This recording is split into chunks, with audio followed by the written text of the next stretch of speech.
ছাতিম ফুলের গন্ধে চারিদিকটা একদম ম করছে। শীত তো আমাদের দরজায় এসে কড়া নাড়ছে, আর কদিন পরেই জাঁকিয়ে শীত পড়বে এরকমই আশা করা যায়।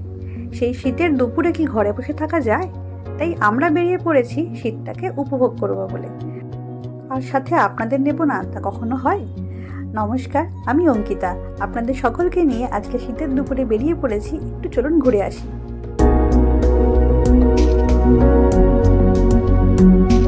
নিনির পরীক্ষা এই জাস্ট শেষ হয়েছে কদিন আগে। বললাম চল, আজকে আর দুপুরে ঘুমিয়ে কাজ নেই, মাঠে গিয়ে একটু দৌড়াদৌড়ি করবি চল। আমার বাড়ির পিছনে ভিআইপি কানেক্টেড এই যে রাস্তাটা গাছে গাছে ভরা, এত ভালো লাগে কি বলবো আপনাদের।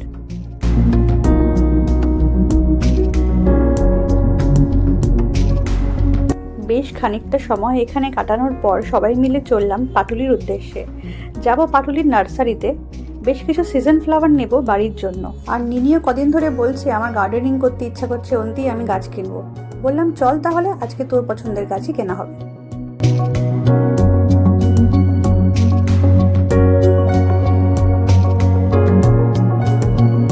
যদি আপনাদের হাতে বেশি সময় না থাকে, তার মধ্যে যদি মন ভালো করার জন্য কোথাও যেতে চান, অবশ্যই পাটুলির নার্সারিতে চলে আসবেন। এত ভ্যারাইটি গাছ, তাতে এত ফুল, জায়গাটা এত ভালো লাগে না যে এখানে ঘুরলেই আপনার মন ভালো হয়ে যাবে। আজকে আমরা অনেক গাছ কিনেছি, অন্য একটা ব্লগে আপনাদের সঙ্গে অবশ্যই শেয়ার করব। নিনিকে আর গাছগুলোকে বাড়িতে ঠিকঠাকভাবে নামিয়ে দিয়ে এসে দেখলাম সিয়ানের ঘুম থেকে উঠতে এখনও বেশ খানিকটা সময় আছে। তাই আমি আর দেবব্রত চট করে একটা প্ল্যান করে ফেললাম, চলো যাই বারুইপুর বাইপাস থেকে একটু ঘুরে আসি। লং ড্রাইভ তো দূরের কথা, এখন ড্রাইভে যাওয়ারই সাহস হয় না সিয়ানকে রেখে দিয়ে। লাস্ট কবে দুজনে মিলে বেরিয়েছি সেটাই মনে করতে পারি না। সত্যি বলতে কি, সিয়ানকে রেখেও আমাদের যেতে ইচ্ছা করে না। এখন শুধু সময়ের অপেক্ষা, কবে একটু বড় হবে আর আমাদের সঙ্গে সব জায়গায় যেতে পারবে।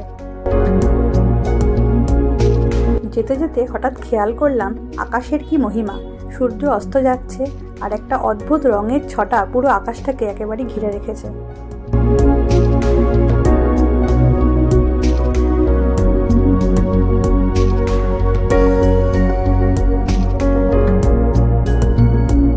এদিকে আস্তে আস্তে দেবব্রত আমাকে বলল এখানে নাকি একটা ধাবাতে খুব ভালো তন্দুরি চা পাওয়া যায়।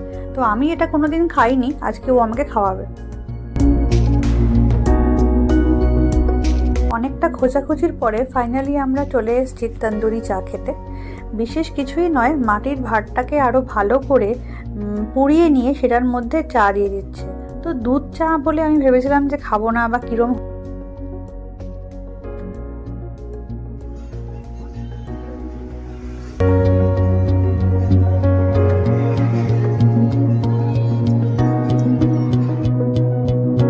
রাস্তার ধারে এরকম ধাবায় বসে চা খাওয়ার মজাটাই আলাদা। অনেক দিন পর আমরা এরকম কোনো রোড সাইড ধাবাতে বসে একসাথে চা খাচ্ছি।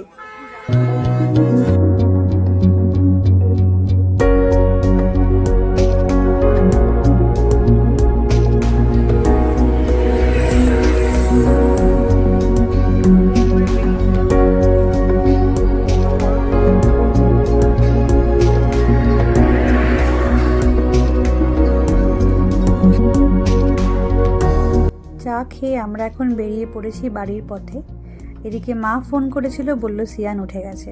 কোনো অসুবিধাই হয়নি, টাইমটা একেবারে অ্যাডজাস্ট হয়ে গেছে, কারণ আমরাও বাড়ির দিকে প্রায় চলে এসেছি। আজকের এই ছোট্ট সফরটা এখানেই শেষ হচ্ছে। কেমন লাগলো আমাকে অবশ্যই জানাবেন।